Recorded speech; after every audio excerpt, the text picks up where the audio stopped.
عن عثمان بن عفان رضي الله عنه قال قال رسول الله صلى الله عليه وسلم خيركم من تعلم القرآن وعلمه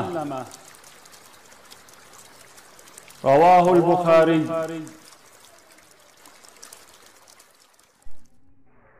السلام علیکم ورحمۃ اللہ وبرکاتہ.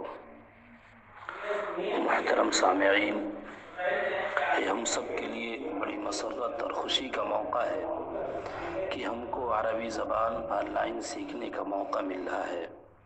عربی زبان کی اہمیت و افادیت ہر زمانے میں اور ہر وقت میں مسلم رہی ہے.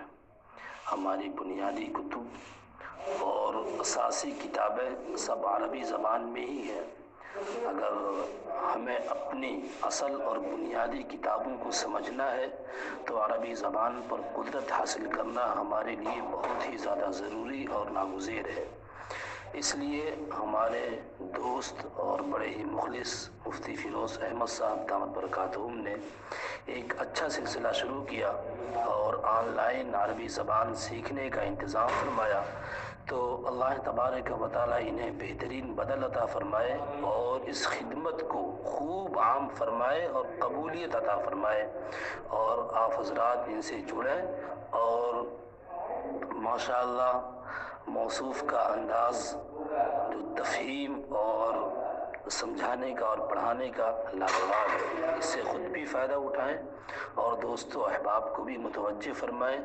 میری دلی دعا ہے کہ اللہ تبارک و تعالی اس نیٹ ورک کو خوب سے خوب تر پھیلائے اور لوگوں کے افادے اور استفادے کا ذریعہ بنائے اور اس خدمت کو شرف قبولیت عطا فرمائے. آمین. وآخر دعوانا الحمدللہ رب العالمین. السلام علیکم ورحمۃ اللہ تعالی وبرکاتہ. الحمد للہ والصلاة لأہلها. سامعین کرام، اللہ کے حبیب صلی اللہ علیہ وسلم کا فرمان ہے، عربی زبان سے 3 چیزوں کی بنیاد پر محبت رکھو. ایک تو یہ میں عربی النسل ہوں اور قرآن پاک عربی زبان میں ہے اور جنتیوں کی زبان بھی عربی ہوگی. تو آئیے عربی زبان سیکھنے کا نادر موقع ہاتھ سے جانے نہ دیں، تاکہ نماز و خطبہ جمعہ اور دیگر موقعوں پر پڑھی جانے والی دعاؤں کے وقت ہم سمجھ سکیں کہ ہم اللہ سے کیا مانگ رہے ہیں. تو منسلک ہو جائیے ایک ایسی شخصیت کے ساتھ جنہیں خداوند عالم نے غیر معمولی صلاحیتوں سے نوازا ہے. عزیزم مفتی محمد فیروز صاحب حفظہ اللہ خود بھی سیکھیں اور دوسروں کو بھی سیکھنے کی ترغیب دے کر اپنی دنیا و آخرت کو تابناک بنائیں. Hey there. Subscribe to my channel. And also press this bell icon.